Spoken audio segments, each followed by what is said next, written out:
Hello everyone. सो आज की class में मुझे decision tree classifier and decision tree regressor के हाइपर पैरामीटर्स के बारे में बात करनी है और हाइपर पैरामीटर ट्यूनिंग का कोड भी हम करना चाहेंगे एंड उसके बाद फिर हम आगे के एल्गोरिदम पर बढ़ेंगे। तो डिसीजन ट्री क्लासीफायर आपने एल्गोरिदम समझ ली, क्या वर्किंग होती है। जैसा कि आप जानते हैं कि there is a criteria on the basis of which decision tree split. ठीक है।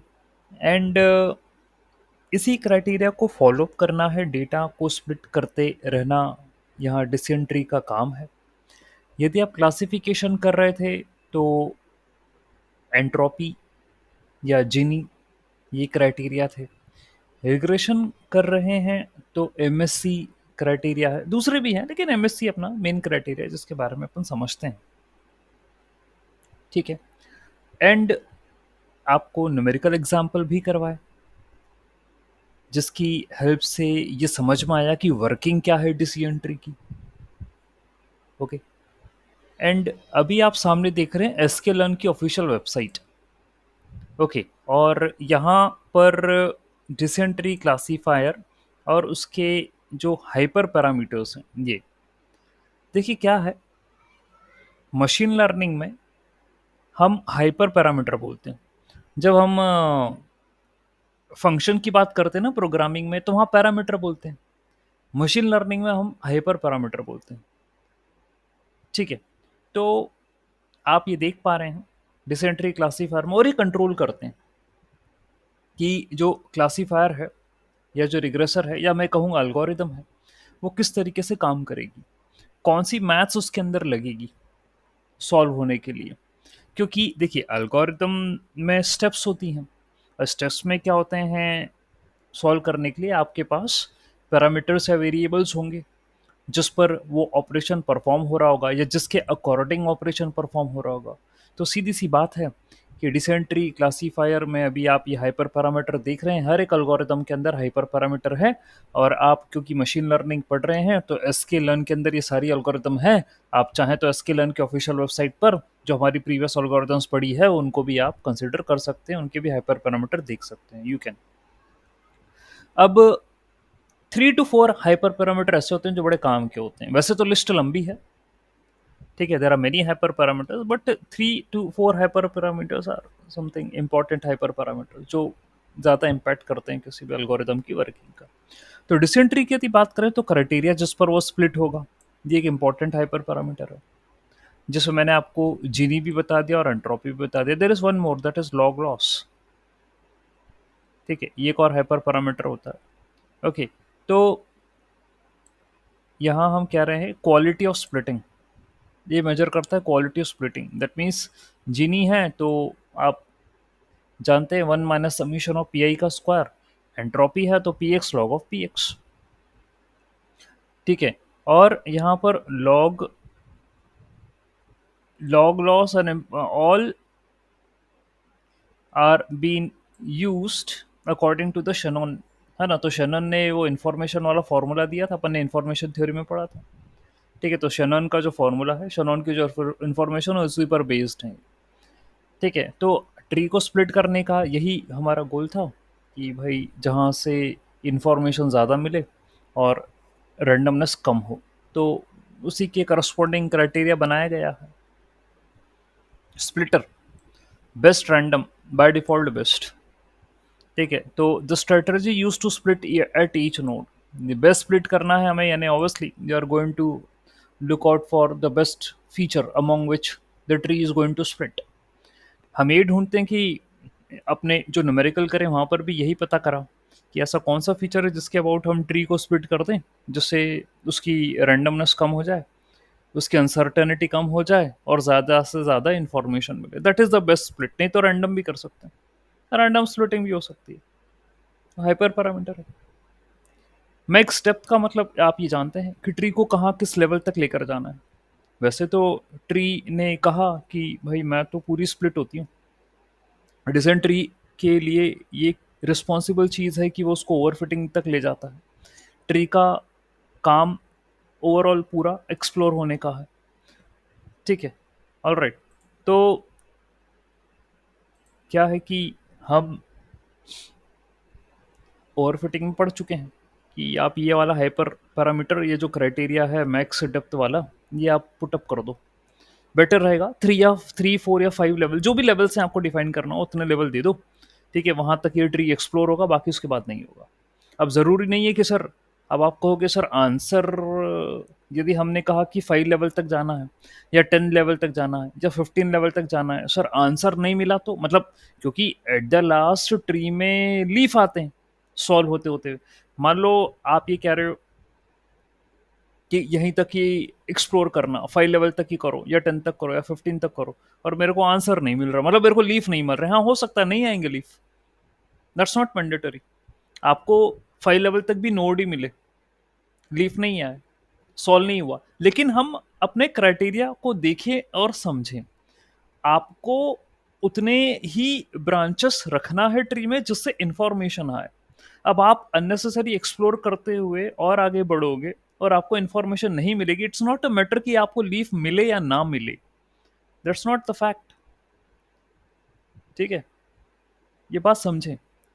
हमें प्रूनिंग भी एक बात बताई गई है कि जो अननेसेसरी ब्रांचेस है उन्हें हटाना है, उन्हें डिलीट करना है, कहा गया है। और वो इसलिए डिलीट करना है क्योंकि यदि उनसे इंफॉर्मेशन नहीं मिलती, और हमारा एक थ्रेशोल्ड है, हम एक डिसाइड कर लें, मान लो थ्रेशोल्ड कि हमें 10 या 50 तक की इंफॉर्मेशन गेन चाहिए हर एक स्प्लिट पर, यदि वो नहीं मिलती है, ठीक है, तो फिर स्प्लिट करने का कोई वो नहीं है, मैटर नहीं। ठीक है, तो यहाँ तक बोला, मैक्स डेप्थ रख लो।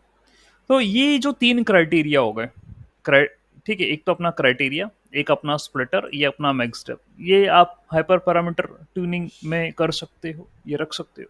फिर मिनिमम सैंपल स्प्लिट, यानी the minimum number of samples required to split an internode, कम से कम इतने सैंपल होना चाहिए तब जाके वो ट्री टूटेगी, नहीं तो नहीं टूटेगी। मान के चलो सैंपल का मतलब, what does the sample means?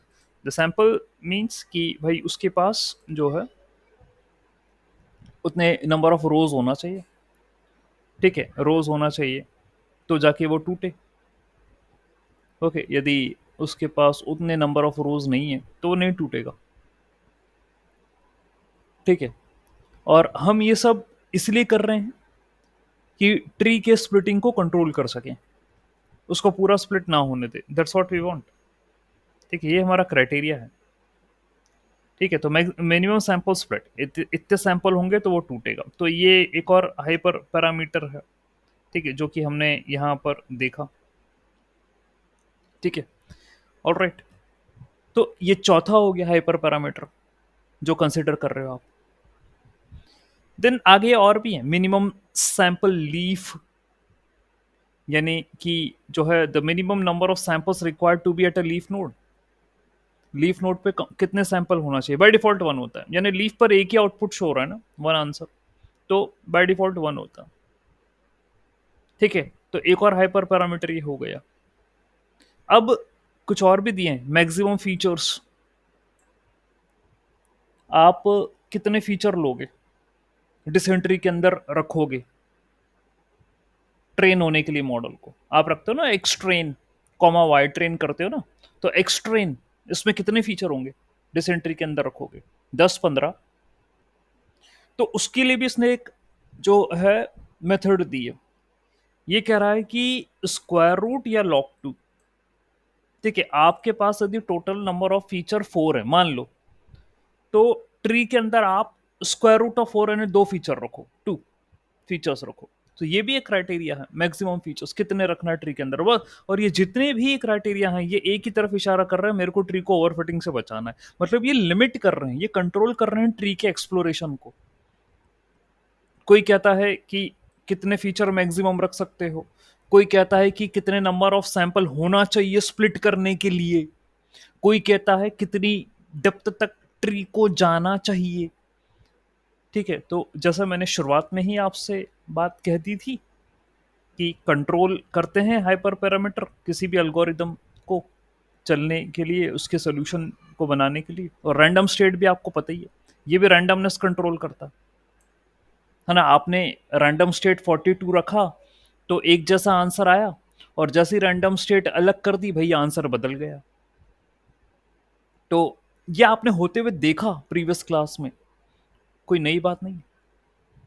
ठीक है, तो it control the randomness of the estimator. Estimator बोले तो मॉडल, एस्टिमेटर उसी को तो कह रहा है, डिसेंट्री मॉडल को तो एस्टिमेटर कह रहा है। तो ये भी आपने प्रीवियस क्लास में देखा कि रिजल्ट कैसा वेरी हो रहा है। यदि रैंडम स्टेट 42 रखा तो फिक्स हो गया भाई, जैसा बार बार भी एग्जीक्यूट करोगे ना कोड को तो सेम एक्यूरेसी आएगी। लेकिन यदि आपने रैंडम स्टेट बदल दिया तो फिर एक्यूरेसी बदल रही, ये काम हो रहा। ठीक है, अब देखते हैं।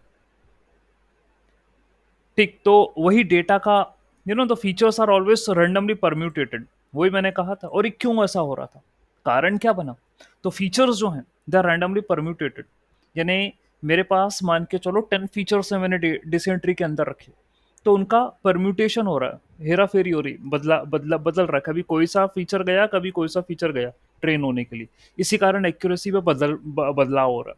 लेकिन यदि रैंडम स्टेट 42 ले लिया तुमने, तो जो फीचर्स ट्रेनिंग के लिए इनिशियली गए बस वो फिक्स हो गए।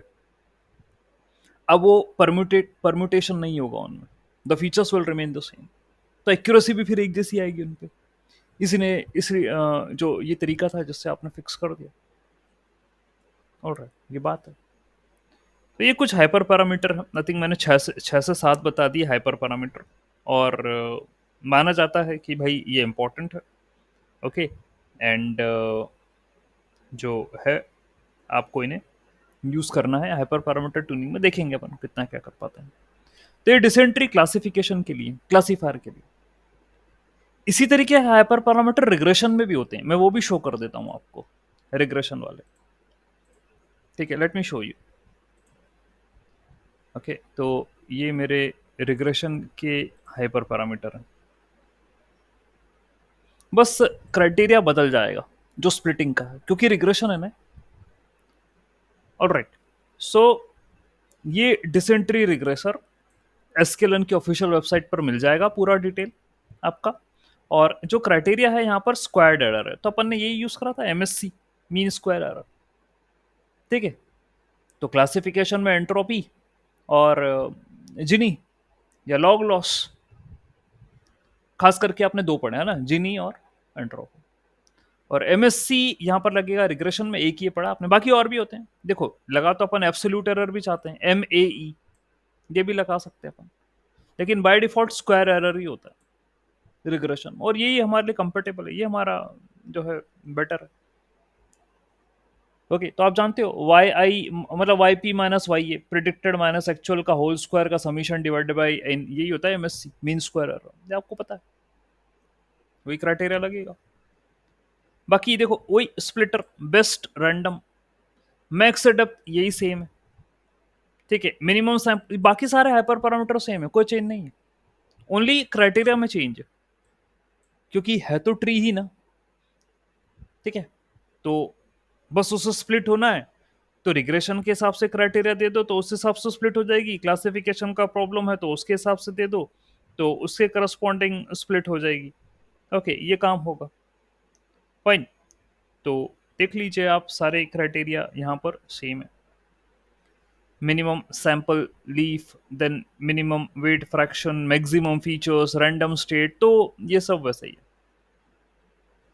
ठीक है, you can see other features also, और भी मिलेंगे आपको यहाँ पे, लेकिन वो क्या है ना, 3 to 4 features are okay for me, इतना ही मैं रखता हूँ चेंज करने के लिए। डिसेंट्री हाइपर पैरामीटर यदि मुझे पढ़ना है, समझना है, तो 3 to 4 फीचर्स हैं, वही इंपॉर्टेंट फीचर्स होते हैं, उन्हीं को कंसिडर करके आप कर सकते हो।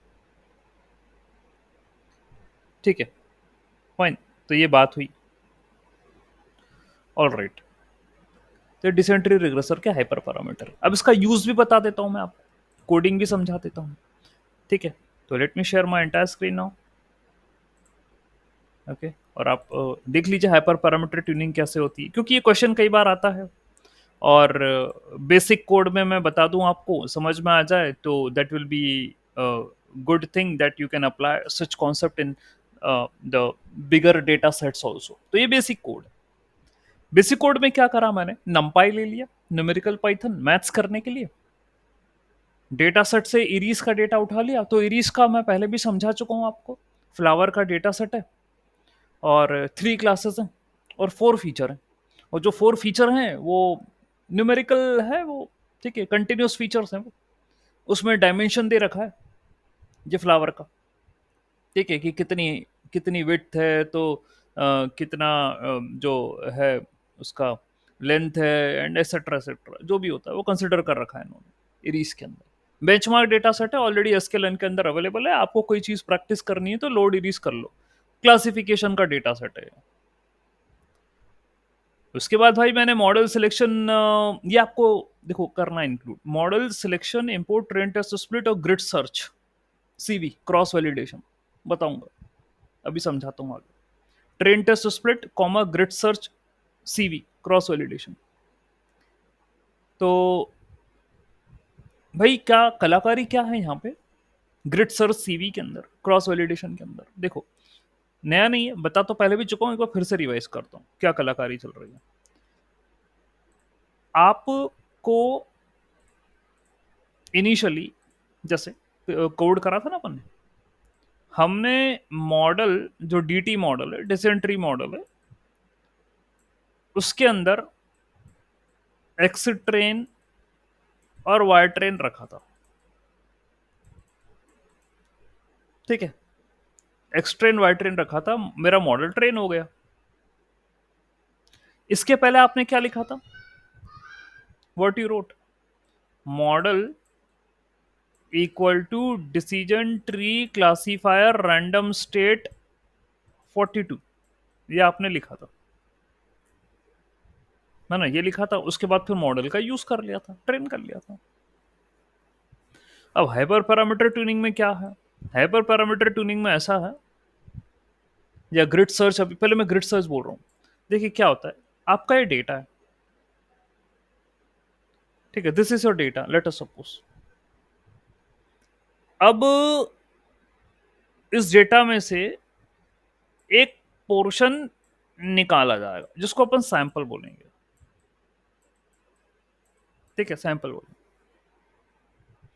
मेरा मॉडल क्या होगा, वो बचे हुए पर ट्रेन होगा, ठीक है, और जो सैंपल निकाला था उस पर वो वैलिडेट होगा। आपको बता ही चुका हूं मैं, डेटा 3 टाइप में डिवाइड होता है, ट्रेन, टेस्ट और वैलिडेशन।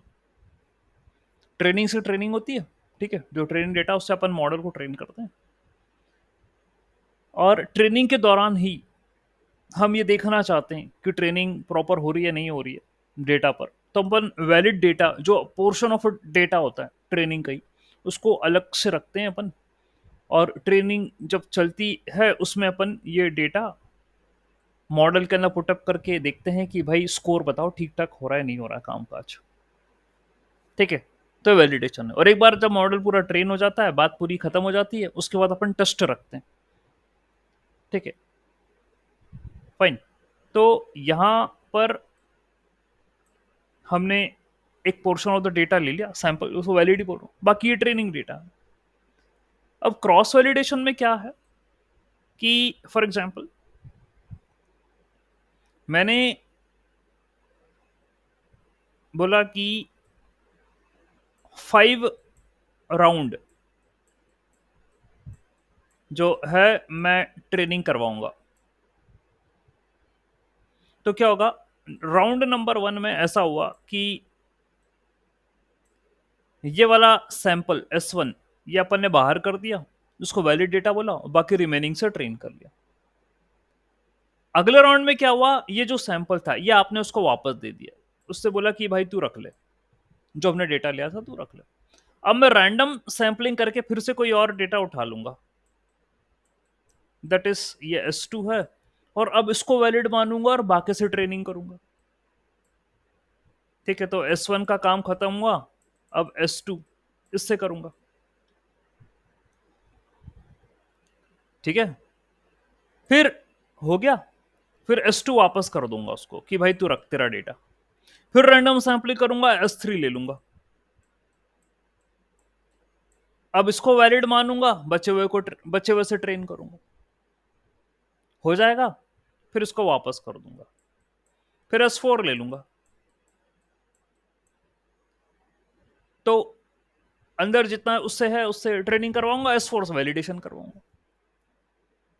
ठीक है, तो ये 4 टाइम्स जो है मैंने ये टास्क परफॉर्म कर लिया। इसको कहते हैं क्रॉस वैलिडेशन, क्रॉस वैलिडेट करना। ये जो प्रक्रिया आपने देखी अभी ना, that is called as cross validation. और यहां आपको कोड में लिखा गया था ग्रिड सर्च सीवी का मतलब ये क्रॉस वैलिडेशन आप कर रहे हो।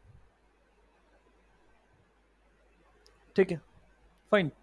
तो आप अलग अलग हाइपर पैरामीटर इस्तेमाल कर रहे हो in different training and the validation data. That's what you are doing. अलग अलग हाइपर पैरामीटर, अलग अलग टाइप के जो हाइपर पैरामीटर हैं उनको इस्तेमाल कर रहे हो। ठीक है, that's what you are doing. Fine, बात समझ नहीं? ठीक है, एंड देन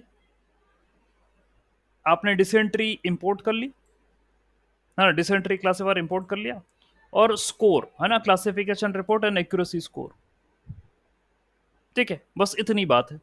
ये तो आप करते थे, बस एक नई चीज ग्रिड सर्च सीवी ये जुड़ा है। ओके, और क्रॉस वैलिडेशन क्या होता है मैंने बता दिया। मतलब आप क्यों कर रहे हो ऐसा? आप ये चेक करना चाहते हो कि यदि मैं ये वाला ट्रेनिंग डेटा लेता हूं और उसमें से ये वाला डेटा जो है वो अलग निकालता हूं, ठीक है, तो क्या स्कोर आता है। और फिर मैं कोई दूसरा सैंपल ऑफ द डेटा लेता हूं और बाकी से ट्रेनिंग करवाता हूं, तो उससे क्या स्कोर आता है। So that's what I am doing. ठीक है, बार बार ये चेक कर करके मैं देख रहा हूं कि क्या स्कोर आता है। तभी उससे पता चलेगा कि मेरे कौन से हाइपर पैरामीटर्स हैं जो कि बेटर सूटेबल हैं। तो मैंने इतना डेटा का ट्रेनिंग वैलिडेशन अलग अलग लेकर चला, उन पर मैंने ये हाइपर पैरामीटर को अप्लाई किया, और जिन हाइपर पैरामीटर पर ये अलग अलग डेटा के कंसिडरेशन करने के बाद जिस पर अच्छा स्कोर आया मैं उसको सिलेक्ट कर लूंगा। Okay, those I will be selecting, लेना चाहूंगा मैं उनको। ठीक है, तो वो आगे देखते हैं क्या होगा कोड में, कैसे पता चलेगा। देखिए, तो भाई अभी तो लाइब्रेरी से इंक्लूड करी, और मैंने लाइब्रेरी इंक्लूड करने के साथ ही आपको बता भी दिया कि वर्किंग क्या है। ठीक है, यहाँ डेटा लोड कर दिया रीस वाला, और यहाँ से एक्स और वाई ले लिया। ये तो प्रीवियस क्लास में भी बता दिया था मैंने, फीचर एंड द डायमेंशन जो है, ये आपका पूरा डायमेंशन है, तो फीचर भी ले लिया और ये आपका टारगेट भी ले लिया, दोनों ले लिया, तो एक्स भी आ गया वाई भी आ गया। ट्रेन टेस्ट स्प्लिट कर दिया। ठीक है, 20% टेस्टिंग में ले लिया, रैंडम स्टेट 42 कर दिया। आपको पता ही है क्यों कर दी है ना, ताकि वो भाई मैं 50 बार भी इस कोड को रन कर दूं ना तो भी कोई फर्क नहीं पड़ेगा, मेरे को जो स्कोर आ रहा है वही आएगा। तभी रैंडम स्टेट 42 है। ठीक है, ये कर दिया। डिसेंट्री क्लासीफायर मैंने डिफाइन कर दिया, रैंडम स्टेट 42 डिसेंट्री क्लासीफायर ये मैंने ले लिया। ठीक है, अब मैं क्या करता था, क्या कर सकता था, इसको भी थोड़ा सा ये भी बताता हूँ। आप क्या कर सकते थे नेक्स्ट, इसके बाद एक बार आपने क्लासीफायर बना लिया, then you do like this. ठीक है, क्लासीफायर जो आप करते थे, ठीक है, and then you write X train comma Y train, ये करते थे आप। ठीक है, सीधी सी बात है। और ये टास्क परफॉर्म करके आप कहते थे कि मेरा मॉडल ट्रेन हो गया। ओके, लेकिन अभी मैं इसको कमेंट कर रहा हूं। ओके, ये कमेंट कर दिया आपने, ये पैरामीटर ग्रिड लिए, तभी तो ऊपर नाम था ग्रिड सर्च सीवी। तो इसको अपन कहते हैं ग्रिड, ये डिक्शनरी है ना, पाइथन में डिक्शनरी बनती है ना, ये वो है ये। इसमें आपने ग्रिड में आपने कहा कि क्राइटेरिया हम जिनी, एंट्रोपी, लॉग लॉस तीनों लेना चाहते हैं। तीन ही होते हैं, तीनों लेना चाहते हैं, मतलब स्प्लिट करने के लिए हम स्प्लिटर में बेस्ट और रैंडम दोनों ही लेना चाहते हैं, यही होता है। मैक्सिमम डेप्थ में हम चाहते हैं नन, यानी कोई डेप्थ नहीं देना चाहते, आपको जब तक एक्सप्लोर होना है तब तक हो, या हम 5 तक की डेप्थ देना चाहते हैं, या 10 की देना चाहते हैं, या 15 तक की देना चाहते हैं, ये हम ट्राई करना चाह रहे हैं, इतनी डेप्थ हम देना चाहते हैं। मिनिमम सैंपल स्प्लिट, यानी हम चाहते हैं 2 या 5 या 10, 5 2 5 10, यदि इतने सैंपल हो तो जाके स्प्लिट हो जाए ट्री, इतने कम से कम होना चाहिए, कम से कम होना चाहिए, मतलब 2 सैंपल पर स्प्लिटिंग, 5 सैंपल पर स्प्लिटिंग, या 10 पे स्प्लिटिंग, हमें चाह रहे हैं इतने हो तो स्प्लिट हो जाए। और मैक्स फीचर्स, यानी हम चाहते हैं कि डेटा में कम से कम कितने नंबर ऑफ फीचर होना चाहिए ट्रेन करने के लिए, देने के लिए, यानी एक्स ट्रेन में कितने होना चाहिए कम से कम फीचर, वो आप, या पहले तो नन दे दिया, यानी हम तुमको जितना पुटअप करना है करो, ठीक है। फिर एक है स्क्वायर रूट या लॉग, यानी मेरे पास total number of feature data में कितने हैं, 4 है ना, ये एरीज में 4 फीचर होते हैं, बोल ही दिया था मैंने, तो उनका रूट लो तो 2 बचेंगे। तो कोई भी 2 फीचर आपको अब ट्रेनिंग में देना है, 2 को नहीं देना, ये खेल है। या तो उनका लॉग ले लो, लॉग 4 कितना होता है उतने नंबर ऑफ फीचर दे देना, वो तो खैर ले लेगा अपने आप। तो ये एक पैरामीटर ग्रिड बनानी पड़ती है आपको, ठीक है। अब चाहे तुम ये छोटा डेटा लेकर चल रहे हो, चाहे बड़ा डेटा लेकर चल रहे हो, कुछ भी लेकर चल रहे हो, ये कोड आपका रेफरेंस कोड है, इसी को ही इस्तेमाल करना है।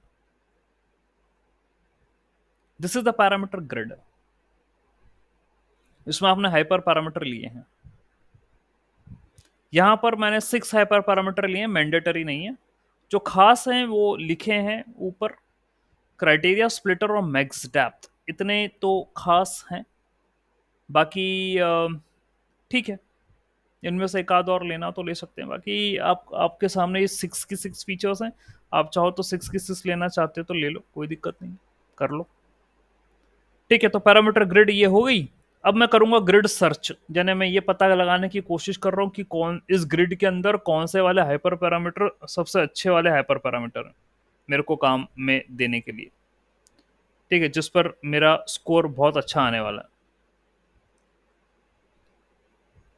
ओके, तो यहां पर लिखा मैंने ग्रिड सर्च सीवी, जो ऊपर लाइब्रेरी इंक्लूड कर ली थी, फिर अंदर लिखा estimator equal to DT classifier, यानी ये मेरा मॉडल है ना, ऊपर ही डिफाइन कर दिया मैंने मॉडल, ये रहा, ये मॉडल मैं ऑलरेडी ऊपर डिफाइन कर चुका हूँ। तो डीटी क्लासीफायर, पैरामीटर ग्रिड भाई मैंने बना दी है, ये रही, क्रॉस वैलिडेशन 5, ठीक है, मतलब मैं वही यहाँ पर कितने बनाए थे मैंने, क्रॉस वैलिडेशन में कितने बनाए थे, S1 S2 S3 S4, एक और बना लो S5। तो CV इक्वल टू 5 का मतलब यही है कि वो 5 टाइम्स क्रॉस वैलिडेट करेगा, यानी 5 अलग अलग वो वैलिड डेटा लेगा और उस पर फिर वो काम करेगा, ठीक है, ऑलराइट। तो ये रहा, एंड एन जॉब से इक्वल टू -1 का मतलब ये कि पैरेलल प्रोसेसिंग, वो क्या है ना कि यदि डेटा सेट बड़ा होता है ना, तो उसमें क्या होता है कि it will take a time for a tree to solve, है ना। तो एन जॉब्स इक्वल टू -1 का मतलब ये it's a parallel processing, and it will consider your all cores which are present in your CPU, ठीक है, जितने भी कोर हैं सीपीयू में, जो भी प्रोसेसिंग यूनिट्स हैं, उन सबको उठा लेगा, वो पैरेलली सॉल्व करेगा आपकी प्रॉब्लम को, सिक्वेंशियल नहीं, पैरेलल सॉल्व करेगा, इसलिए एन जॉब्स इक्वल टू -1, ठीक है, ये होता है। एंड वर्बोस का मतलब क्या होता है again, what do mean by verbose equal to two, ये क्या होता है वर्बोस, ये भी कोई ना कोई काम कर रहा होगा, ठीक है। तो ये क्या कहते हैं ना, पूरी लॉग डिटेल, जो भी मतलब मेरा मॉडल ट्रेनिंग के दौरान जो भी काम हो रहा है उसकी पूरी डिटेल मेंटेन करके चलेगा verbose equal to, it will keep the level of detail, मतलब कहाँ तक मुझे रखनी है। तो मैंने यहाँ 2 दिया, 2 लेवल तक रख लेना भाई, 2 डिटेल मॉडल की जो ट्रेनिंग चल रही है, जो इन्फॉर्मेशन है भाई, वो तू 2 लेवल तक रख लेना, ठीक है। तो verbose refers to the quality ठीक है, and it is use to convey the information. तो मैंने कहा कि भाई 2 लेवल तक की इन्फॉर्मेशन तू रख लेना अपने पास, कि जिस तरीके से ट्रेनिंग चल रही है वो रहेगा। ज़रूर नहीं है वर्बोस हटा भी सकता था मैं। ठीक है, तो इतनी बात हुई। क्या करा आपने? इतना जो है ये मॉडल वॉडल ले लेना, this is what you do. बस पैरामीटर ग्रिड बनाना एक ये जो है आपके लिए सीखना था। ओके, एंड ग्रिड सर्च का जो है वो ये एक लाइन और आपको जोड़नी है कि मेरा मॉडल ये है, इसमें ये पैरामीटर हैं, और इनको अप्लाई करके डेटा पर ये रहा मेरा data X train Y train. इस पर आप जो है वो चेक करके देखो। तो कैसे काम करेगा ये देखिए, ऐसे मैं बता रहा हूं क्या काम करेगा। ये पहले क्राइटेरिया लेगा जिनी,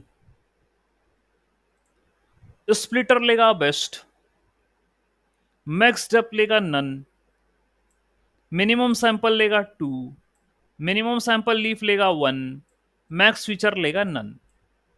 पहले इसको सॉल्व करेगा। फिर अभी ऊपर की कोई भी चीज नहीं बदलेगी, है ना। क्राइटेरिया जिनी रहेगा, स्प्लिटर बेस्ट रहेगा, मैक्स डेप्थ नन रहेगी, ये सब वैसे ही रहेगा। उसके बाद एसक्यूआरटी लेगा। तो पहले ये इनको निपटाएगा, नीचे वालों को एक एक करके, ऊपर वाले सब सेम रहेंगे। उसके बाद ऊपर वाले सब सेम रहेंगे, इसको करेगा 2। फिर एक बार ये नन के साथ कॉम्बिनेशन करेगा, एक बार स्क्वायर रूट के साथ कॉम्बिनेशन करेगा, एक बार लॉग 2 के साथ कॉम्बिनेशन करेगा। फिर ऊपर वाले सब सेम रहेंगे, अब ये कर देगा 5। फिर ये नन के साथ कॉम्बिनेशन, एसक्यूआरटी के साथ और लॉग 2 के साथ हुआ। फिर फिर ऊपर वाले यहां तक के सेम रहेंगे, ये 2 होगा। फिर ये 1 के साथ कॉम्बिनेशन करेगा, फिर नन के साथ करेगा, ठीक है। फिर एसक्यूआरटी के साथ करेगा, फिर लॉग 2 के साथ करेगा। तो इस तरीके से जो है कॉम्बिनेशन लेगा ये, जब तक पूरे कॉम्बिनेशन खत्म नहीं हो जाते। फिर एंट्रोपी आएगा। तो एंट्रोपी के साथ अगेन बेस्ट नन 2 1 नन। फिर अगेन एंट्रोपी में बेस्ट में नन में 2 में 1 में एसक्यूआरटी। एंट्रोपी में ही बेस्ट में नन में 2 में 1 में लॉग 2। तो ये पूरे कॉम्बिनेशन खत्म करेगा। उसके बाद फिर आपको जवाब देगा कि कौन सा वाला कॉम्बिनेशन अच्छा था जिस पर मेरे को बेस्ट स्कोर आया, ये बताएगा। I hope this makes a sense. कोई डाउट हो तो पूछ सकते हो। If you have any doubt please let me know. Sir वो हर हाइपर पैरामीटर का हम्म लिस्ट बनाया नहीं सर? ये है ना, ये यहाँ पर पैरामीटर का ये तो है sir. This is the list है ना? पैरामीटर गिड ना sir, it's a dictionary actually. Okay, it's dictionary. Kind of a dictionary. ठीक है, आप देखिए ये है, it's under the braces. Okay, and this is की वैल्यू पेयर। ये लिस्ट है ये।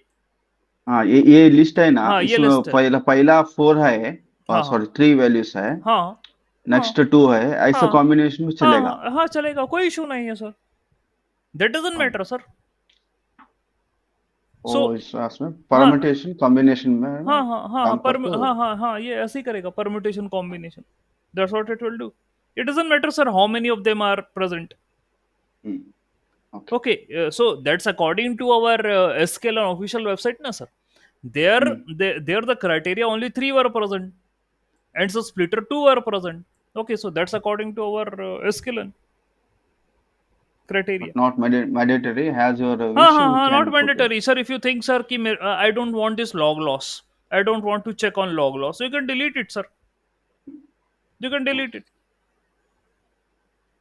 It's up to you on how many hyper parameters you want to test your model. It's up to you. Okay. Okay. Thank you. Okay, sir. So here I'm putting again the log loss. Okay, so in quotation, let me put it log loss. Okay, fine. So this is how it looks after training. Now, this is how it looks. Grid search estimated dysentery and it did fitting 5 folds. for each 648 candidates, total 3240 fits. Now what does it mean? ये क्या मतलब होता है? Fitting 5 fold for each 648 candidate, ये candidate क्या है? And total 3240 fit का मतलब क्या? What does it mean? ये क्या होता है? तो देखिए, क्या मैं बताता हूँ. Fitting 5 folds for each 648 candidates. Total 3250 fits means the grid search is performing an exhaustive search over specified parameter grid with 648 different combination of hyperparameter. तो सर यही मैं बता रहा था ना. अब आप यकीन मानिएगा, 3 into 2 into 4 into 3 into 3 करो जरा कितना. सो 3 into 2 6, 6 into 4 24, 24 into 3, how much it is? 24 3 the 72, 72 into 72. 3, 72 into 3, 216. 216, 216 into 3, is it 648? 648. Yes, fine. So 648. मैंने क्यों करा ऐसा? Why I did? Because 648 combinations were made of this hyperparameter. So if you multiply all of them, that will be the number of combinations जो कि possible हैं इस data पर. मतलब हाँ, अपन अपने डेटा पर इतने पॉसिबल कॉम्बिनेशन हाइपर पैरामीटर लगा, तभी बोल रहे हैं 5 फोर्ड्स में 648 कैंडिडेट्स, तभी बोल रहे हैं ना. Grid search is performing exhaustive search on the specified hyperparameter grid with 648 combination. है ना. अब कॉम्बिनेशन कैसे निकालते हैं आप समझ गए होंगे कि आपको इन्हें सबको मल्टीप्लाई करना है. जितना भी नंबर्स है ना, हाउ मेनी ऑफ देम, उसको मल्टीप्लाई करना है. सो 648 पॉसिबल कॉम्बिनेशन है और 5 टाइम्स मैंने क्रॉस वैलिडेशन करा है, ये पता ही रहा है. तो मैंने डेटा को 5 सबसेट्स में तोड़ा है. तो ये आपको मैं बता ही चुका हूं यहां पर. ठीक है, that's what I told. Cross validation में कैसे डेटा को तोड़ते हैं. ठीक है, तो इतना कॉम्बिनेशन बनाया. ठीक है, 648 को कॉम्बिनेशन बनाया और अपना जो डेटा है उस पर अपन ने पुटअप करा. ठीक है, and the model is train and validated 5 times using a different subset of validation set in the remaining 4 sets of the training data. ठीक है, ये अपन ने काम करा. तो मॉडल जैसे मैंने कहा 5 टाइम्स वैलिडेट हुआ. ठीक है, और डिफरेंट कॉम्बिनेशन 5 टाइम वैलिडेट हुआ. ठीक है, तो 3240 फिट्स कैसे हो गए? वाई? क्योंकि वो 5 टाइम्स हुआ ना. इतने नंबर ऑफ हाइपर पैरामीटर को 5 टाइम्स बार यूज करा. सो 3240 फिट्स हुआ. इतनी बार मॉडल के अंदर मैंने वैल्यूज रखी. 3240 टाइम्स वैल्यू रखी है आपने मॉडल के अंदर. ओके, सो ये आपके टोटल नंबर ऑफ फिट्स हैं.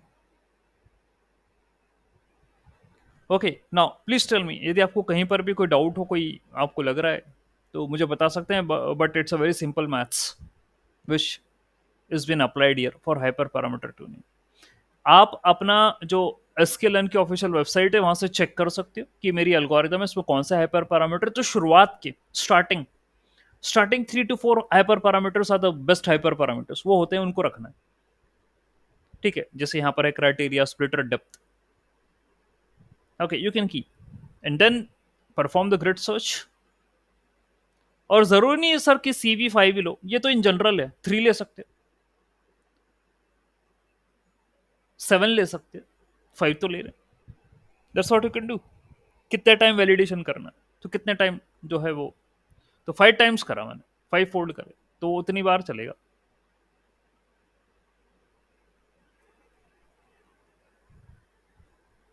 ठीक है, ये काम होगा. ठीक है, तो आप देख सकते हैं कितने कॉम्बिनेशन बन गए थे. वो 648 बन गए थे. टोटल नंबर ऑफ फिट कितने होगा? 648 इंटू 5 होगा, इतने हो गए. और पैरेलल प्रोसेसिंग हो रही है ना. एन जॉब्स इक्वल टू -1 का मतलब ही पैरेलल प्रोसेसिंग होता है. बस ठीक है, ये हो गया, आपका मॉडल ट्रेन हो गया. That's it. आपको यदि निकालना है कि बेस्ट पैरामीटर्स कौन से हैं, तो इस तरीके से निकाल सकते हो. This is how you can do best parameters. You can print. ठीक है, ग्रिड सर्च में जो बेस्ट पैरामीटर्स हैं उसको आप प्रिंट करवा सकते हो. तो यहां पर ये बोल रहा है कि जिनी क्राइटेरिया पर, मैक्सिमम डेप्थ नन पर, मैक्सिमम फीचर नम पर, मिनिमम सैंपल 5 पर, मिनिमम स्प्लिट 2 पर, बेस्ट स्प्लिटर पर मेरे को सबसे अच्छा स्कोर मिला। The best accuracy I achieved over this parameters, ये बोल रहा है वो। ठीक है, फाइन, ये कहना चाह रहा है हाइपर पैरामीटर ट्यूनिंग से आपको मिलेगा। ठीक है, एंड देन ये रही क्लासिफिकेशन रिपोर्ट, ये भी प्रिंट करवाई थी मैंने। सो एक्यूरेसी भी प्रिंट करवा दीजिए, एक्यूरेसी 100। अब ये छोटा सा डेटा तो 100% एक्यूरेसी देगा ही देगा, वो तो कोई इशू ही नहीं। ठीक है, तो जो है यहाँ पर आप देख पा रहे हैं कि स्कोर 100% आ रहा, तो पूरा ही आ रहा है 100%। ठीक है, छोटा डेटा पर है, सब प्रिसीशन रिकॉल एफएन स्कोर सब सब पूरा 100% आ रहा है, कोई इशू नहीं। बड़े डेटा सेट पे जब आप काम करोगे ना ऐसे ही सेम टू सेम, तो होगा, है ना, कम ज़्यादा होगा। ठीक है, तो वहाँ आप देख लीजिएगा। This is hyper parameter tuning and decision tree. और ये सिर्फ इसी के लिए नहीं है, आपकी इच्छा, आप कोई और एल्गोरिथम भी उठा लो, बस एसके लर्न से उसके हाइपर पैरामीटर देख लेना, उनकी पैरामीटर ग्रिड बना देना। You can make the parameter grid of them. ठीक है, and then you can perform the grid search, you can fit the data into the grid search, your model is trained, and then you can print the best parameters.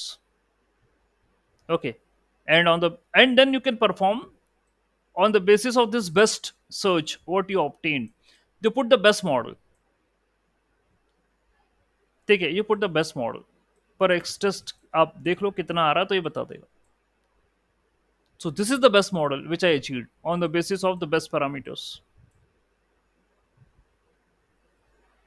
ठीक है, and here it will display the report।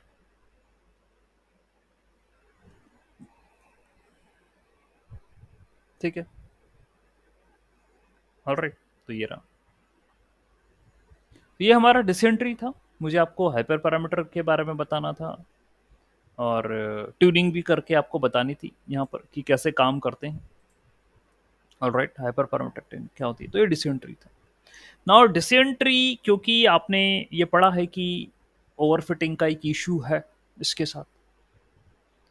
ठीक है, and the thing is उसे overcome करना है हमें, overfitting. तो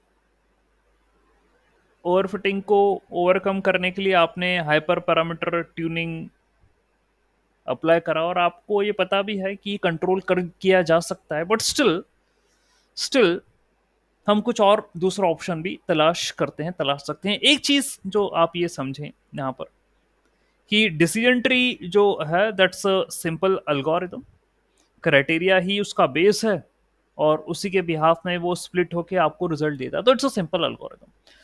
अब यदि क्लासिफिकेशन करना था तो लॉजिस्टिक रिग्रेशन भी है, सपोर्ट वेक्टर क्लासिफायर भी है, और आपने डिसीजन ट्री भी पढ़ लिया। ठीक है, तो इन तीनों में हमारे हिसाब से डिसीजन ट्री आसान है, क्योंकि सपोर्ट वेक्टर की आपने मैच देखी भाई, वो तो तगड़ी थी।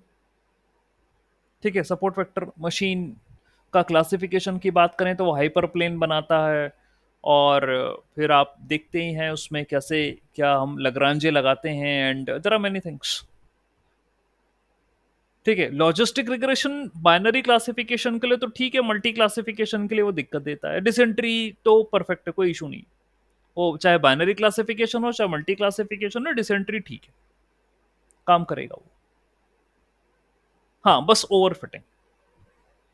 तो फिर क्या हुआ, क्योंकि यार नाम डिसीजन ट्री है और सिंपल इसका एग्जीक्यूशन है, और हमें दी होती है प्रॉब्लम, और उसका सोल्यूशन आइडेंटिफाई करने के लिए हमें लगाने पड़ते हैं डिसीजन, अप्लाई करना पड़ते हैं डिसीजन, करना है नहीं करना क्या है। और क्योंकि ये डिवाइड प्रॉब्लम को डिवाइड करने वाली टेक्निक है, तो ये तो हमने अल्गोरिदम्स में भी पढ़ा है, अपन ने कंप्यूटर साइंस में पढ़ाया जाता है ना, डिवाइड एंड कॉन्कर करके एल्गोरिदम होती है एडा के अंदर, analysis and design of algorithms के अंदर होती है डेटा स्ट्रक्चर में। तो भाई अब मायने तो हैं इसके डिसीजन ट्री के, डेटा को डिवाइड कर रही है। ओके, तो अब क्या करा जाए और कैसे बेटर यूज करा जाए डिसेंट्री का? तो भाई ऐसा हुआ कि हम एक डिसीजन ट्री ना लेते हैं, ठीक है, हम एक डिसीजन ट्री ना लें, हम कई डिसीजन ट्री लें, ऐसा कहा गया।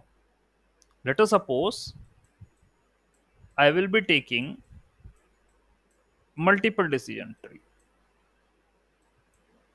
ठीक है, मल्टीपल डिसीजन ट्री। भाई मेरे को किसी समस्या के हल तक पहुंचना है, I need to solve a problem, उसका मेरे को आंसर चाहिए मेरे करस्पॉन्डिंग। जैसे कि आपको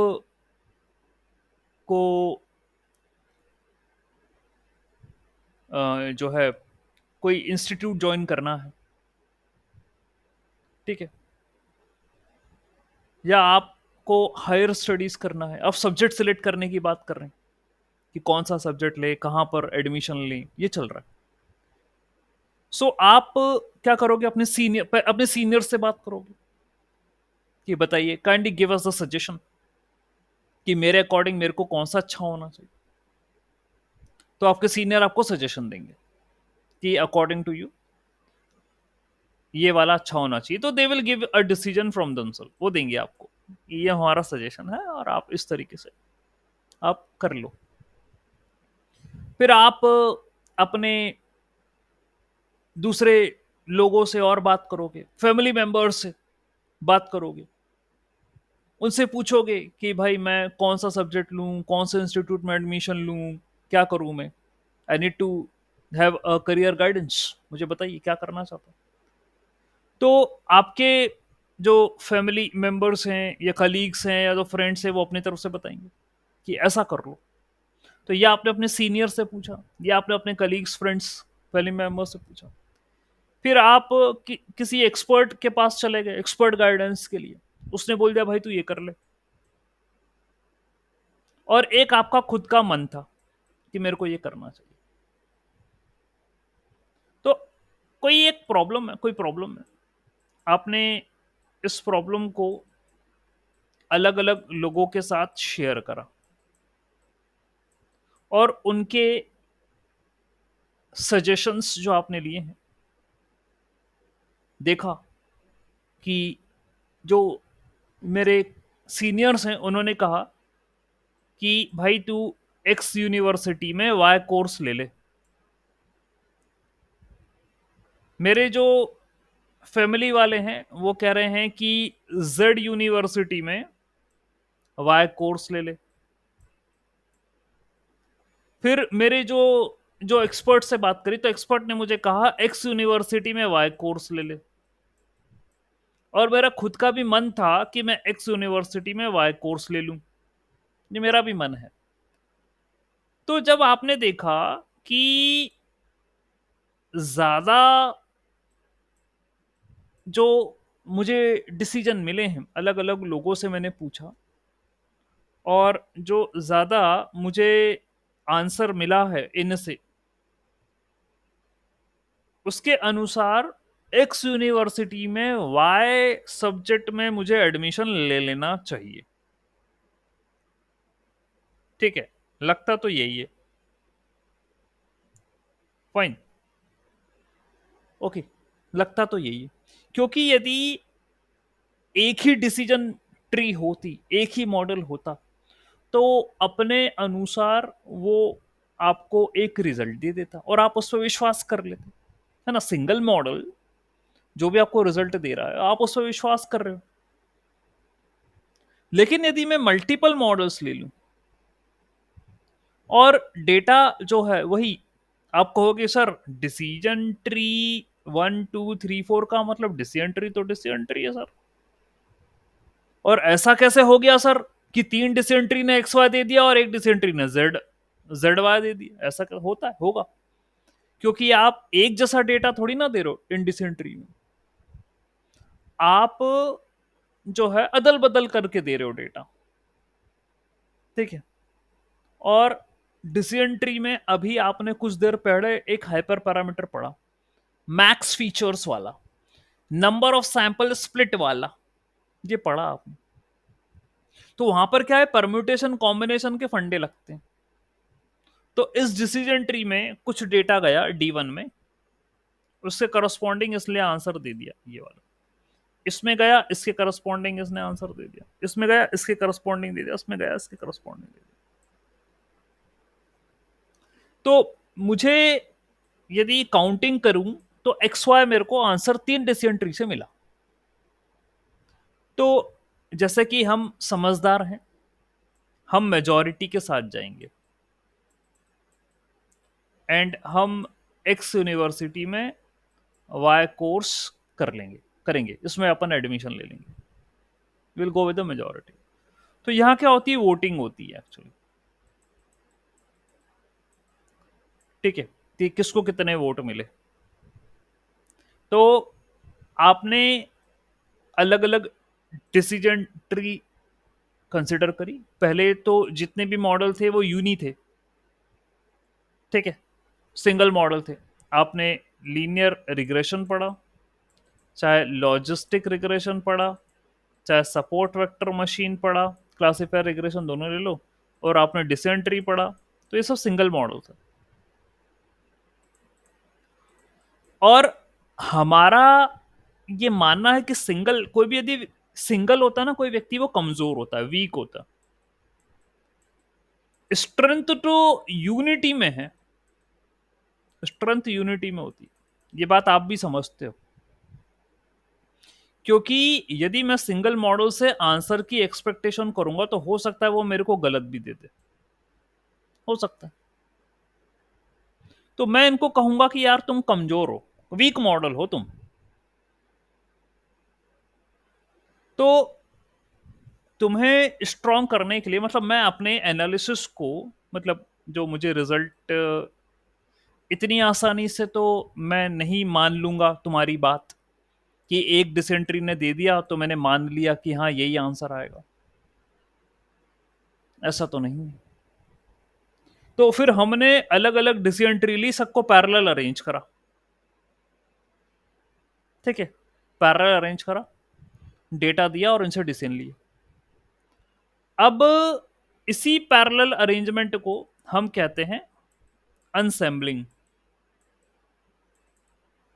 ठीक है, important, IMP, it's an ensembling technique, ठीक है। तो ऐसा है कि आप मॉडल्स को ग्रुप करें, ज्वाइन करें उन्हें, ठीक है, ग्रुपिंग। यहां पर मैंने पैरेलल अरेंजमेंट करा है मॉडल्स को,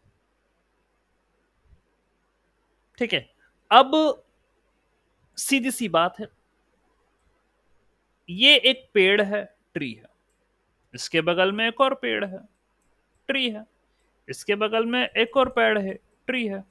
तो यदि मेरे पास 100-200 ट्रीज हों तो वो क्या बन जाएगा, व्हाट डू यू थिंक?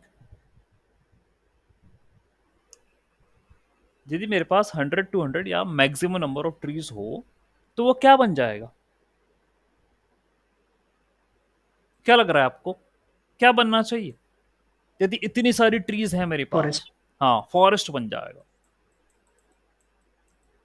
ठीक है, it will become a forest, ठीक है। तो आप को मैं बताना चाहूं, यहां यही हुआ है जब मैंने ट्रीज को पैरेलल अरेंज करा। तो ये मैं आपको रैंडम फॉरेस्ट ही बता रहा हूं, this is random forest algorithm. अच्छा, नाम रैंडम क्यों, ये भी बताऊंगा, आगे बताऊंगा। खैर, थोड़ी सी हिंट तो दे दी मैंने कि भाई डेटा जो है वो मैं एक जैसा तो नहीं ले रहा, ठीक है। डेटा जो मैं दे रहा हूं डिसीजन ट्रीज के अंदर, दैट्स नॉट द सेम, ठीक है। यहां रैंडम सैंपलिंग होती है डेटा, ओके, जिसको अपन बूट स्ट्रैपिंग कहते हैं। तो इस मॉडल में, इस एल्गोरिदम में डिसीजन ट्री तो वही है अलग, वाला तो कोई बात हो ही नहीं। डिसेंट्री का काम आपने पढ़ लिया है ना, डिसेंट्री तो आप जानते ही कैसे काम करती, तो दैट्स व्हाट यू स्टडीड। अब इन्हीं को ग्रुप करके मैंने बोला कि रैंडम फॉरेस्ट है, एक फॉरेस्ट है, ये फॉरेस्ट है रैंडम। तो यदि मैं कुछ कर सकता था वो डेटा के साथ कर सकता था, यानी मैं रैंडम सैंपलिंग करूंगा, ठीक है, डेटा की सैंपलिंग करूंगा और अलग अलग प्रकार का डेटा एंट्री में दूंगा, बोलूंगा आप मुझे रिजल्ट निकाल के दो। और इसी रैंडम सैंपलिंग को बूटस्ट्रैपिंग कहते हैं, मैं वो पढ़ाऊंगा बूटस्ट्रैपिंग, ये एक टेक्निक है, performing random sampling of the data and providing it to the models, that is called as bootstrapping। Okay, और ये अलग अलग डेटा लेकर ट्रेन होंगे, रिजल्ट देंगे, और फिर क्या होगा कि जो रिजल्ट आएगा उन उनकी अपन मेजॉरिटी वोटिंग करवाएंगे, क्योंकि क्लासिफिकेशन की बात कर रहा हूं अभी मैं, है ना, I am just only talk on the classification. तो जो भी रिजल्ट आएगा वोटिंग करवाएंगे, और जिसका नंबर ज्यादा आया वोटिंग में बस उसको फाइनल कर देंगे, बोलेंगे आप ही सही हो, यू आर माई आंसर। तो उस प्रक्रिया को जब आप ये कलेक्ट करते हो कि ये मेरा रिजल्ट है, ये मेरा फाइनल है, तो उस प्रक्रिया को कहते हैं एग्रीगेशन, ठीक है, that is called as aggregation, collection of results and finalising. So bootstrapping and aggregation, ये दो चीजें होती है रैंडम फॉरेस्ट में, बाकी और कहीं कुछ नहीं है, क्योंकि ये मॉडल बना है डिसीजन ट्री को लेकर, बस और कुछ भी नहीं। तो आपको बस क्या समझना है कि डेटा की बूटस्ट्रैपिंग यानी सैंपलिंग कैसे हुई है ये समझना है, एग्रीगेशन में तो कुछ है ही नहीं, जो रिजल्ट आया है भाई उनको काउंट करके फाइनल कर दिया, बात खत्म, दैट्स इजी वे, ठीक है। ये रैंडम फॉरेस्ट एल्गोरिथम है और parallel arrangement of decision tree है, ये अनसैम्बलिंग के अंदर आता है, अनसैम्बल टेक्निक। यदि आपसे कोई पूछा अनसैम्बलिंग क्या होती है, आप बोलते हो कि भाई हम कई मॉडल्स को लेकर चलते हैं, that's an ensemble, it's a multiple model are taken here to give the results, so that's an ensembling technique, ठीक है। ये बताइए आपको समझ में आया नहीं आया आज का लेक्चर्स में, आपको how you feel about today's lecture, you understood hyperparameter tuning, you have understood all the hyperparameters, you understood the basics, ठीक है। तो अभी मैंने रैंडम फॉरेस्ट सिर्फ इंट्रोड्यूस करा, कल की क्लास में रैंडम फॉरेस्ट पढ़ाऊंगा, है ना, और मतलब इसको एग्जांपल्स देते हुए, और ठीक है इसको पढ़ेंगे समझेंगे और यूज करेंगे। रैंडम फॉरेस्ट भी सुपरवाइज मशीन लर्निंग एल्गोरिथम है, क्लासिफिकेशन रिग्रेशन दोनों में लगता है, जैसे डिसेंट्री लगती थी वैसे लगता था। फिर कुछ और बातों का डिस्कशन करेंगे, जैसे आपके दिमाग में कि सर सिर्फ डिसेंट्री को ही पैरेलल क्यों कर लिया आपने, सपोर्ट वेक्टर मशीन को कर लेते पैरेलल, सर लॉजिस्टिक रिग्रेशन को भी तो पैरेलल जोड़ सकते हो, जोड़ सकते हैं, बिल्कुल जोड़ सकते हैं, जोड़ो, किसने मना करा, आप लॉजिस्टिक रिग्रेशन लगा दो, 10 लॉजिस्टिक रिग्रेशन लगा दो, लेकिन आप देखो भी तो उनकी डिमांड क्या है, उनके अंदर ऐसे हाइपर पैरामीटर दिए जाते हैं, अलग अलग टाइप करके दिए जाते हैं क्या उसमें, उनका काम क्या आसान है, भाई सपोर्ट वेक्टर मशीन ले लोगे तो उसमें ये कहे नहीं उसने कि कितने मैक्सिमम नंबर ऑफ फीचर देने हैं और परम्यूटेशन कॉम्बिनेशन लगेगा, उस भाई ने तो बोले नहीं। तो आपने डिसेंट्री क्यों लगाया सिर्फ ये असेंबल मॉडल के अंदर, उसके यही कारण बने कि डिसेंट्री सिंपलेस्ट है, उसके अंदर द काइंड ऑफ डेटा जो कि वो आपसे चाहता है, एक्सपेक्ट कर रहा है वो आप उसे दे पा रहे हो, रैंडम सैंपलिंग कर रहे हो, ठीक है, कितनी तक स्प्लिट करवाना है, कितनी डेप्थ चाहिए, ये सब दे रहे हो, ये वहां नहीं है, वहां उनके खुद के हाइपर पैरामीटर, ठीक है, और वो अपनी अपनी समस्याओं से जूझते हैं, ठीक है। यहाँ ये डिसेंट्री क्योंकि ओवरफिटिंग की समस्या से परेशान था, तो हमने इतने सारे ट्री लगा दिए, ठीक है, और इनमें अलग अलग प्रकार से डेटा दिया, तो अब जो उसकी ओवरफिटिंग है उसको अपन और जो है वो टैकल कर पाए, तो जो रैंडम फॉरेस्ट से रिजल्ट मिलेगा वो अपन को डिसेंट्री से और बेटर रिजल्ट मिलेगा, that's what we are seeing, इसलिए लगाइए, ठीक है। तो रैंडम फॉरेस्ट एल्गोरिदम है और आई होप आप इसमें भी इंजॉय करेंगे, अच्छी एल्गोरिदम अपन आगे वाली क्लास में पढ़ेंगे, कल की क्लास में पढ़ेंगे, tomorrow same time, okay. So yes Nikhil पूछिए। सर वो प्रूनिंग करते तो कौन से पैरामीटर एडजस्ट करते? प्रूनिंग करके, हाँ हाइपर पैरामीटर की बात कर रहे हैं कि प्रूनिंग जो है किसमें वाला